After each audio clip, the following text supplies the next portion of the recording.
Hello foodie friends! We are having breakfast for dinner this time. So I think this is gonna be a pretty easy and quick recipe. So I'm kind of excited about that because I'm hungry and I really wanna eat this. And I also think it's gonna be just a little bit unusual, but also still very doable for an entire family. So we're going to be doing strawberry waffles, but of course with a lavender twist. So really excited to try it. Let's go ahead and heat up our waffle iron, make us some bacon, and we're gonna go ahead and get started. Now let's hurry up and get started so we can hurry up and eat. And if you're using homegrown dried lavender like I am, we'll need to start by shaking off some flower buds. Now I believe the recipe calls for about 2 teaspoons of dried lavender, but you know me, I'm gonna add more than that. And now if you have a small food processor or a mortar and pestle, go ahead and add your lavender and sugar together. And go ahead and mix those together until the sugar is fragrant with that beautiful lavender. As for our strawberries, we're going to go ahead and slice them into discs. And feel free to eat the very ends of each one like I did. Add your lavender sugar to the bowl of strawberries and stir very well. Then set that aside and let the strawberries marinate while you make your waffle batter. Now you can melt your butter in a small saucepan or the microwave. Meanwhile, in a bowl, you're going to go ahead and mix your flour, baking soda, baking powder, and salt together. Being careful with the salt, unlike me, who has spilled the salt in the batter twice now, once in this video and another in a tea time. But that's okay, I just eyeballed it and put the rest back that I didn't need. Now you can mix together your wet ingredients in a separate bowl, but for some strange reason I chose not to do that. I think I just forgot. So I went ahead and added all the wet ingredients just directly into the dry bowl. So into that bowl went the yogurt, milk, eggs, and melted butter. I mixed all that together very well. And as the batter turned out really good and cooked up beautiful in my waffle iron, maybe you really don't need to dirty another bowl. Now while that was going, I had Mitch go ahead and heat up our iron skillet and get our bacon going. He always fries up the perfect bacon, and somehow I usually end up burning it, so I just let him go ahead and have free reign on that one. Now that my batter is ready and my waffle iron is hot, I went ahead and sprayed it with non-stick oil, poured in some of the batter, and let the waffle iron do its magic. And as you can see, they turned out golden and absolutely beautiful. And now we're going to spread our lavender strawberries on top and drown it in as much syrup as you want. Add our bacon, and now it's ready to taste. Okay, you ready? Yeah. Let's just dive in.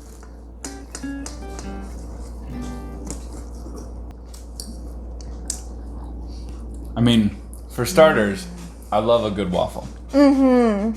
It's hard to go wrong with a waffle. Mm-hmm. But I really like the strawberries, and the touch of lavender is like interesting. Like it's like a new, like kind of an interesting flavor. I don't know what I was expecting necessarily, but it wasn't quite what I was expecting. I think that's for me too. Like, it has, okay, for one thing, the original recipe wanted you to put whipped cream on it instead of syrup. We both hate whipped cream on our waffles. I don't know why, it's just one of those things. But I don't think in this case, that you miss it too much. Does that make sense? It doesn't really hurt it. I think that's just a personal preference. So if you want to pile the whipped cream on top of your waffle, I say go ahead, and it's going to be just good. Yeah, I think it would make it more like a strawberry shortcake.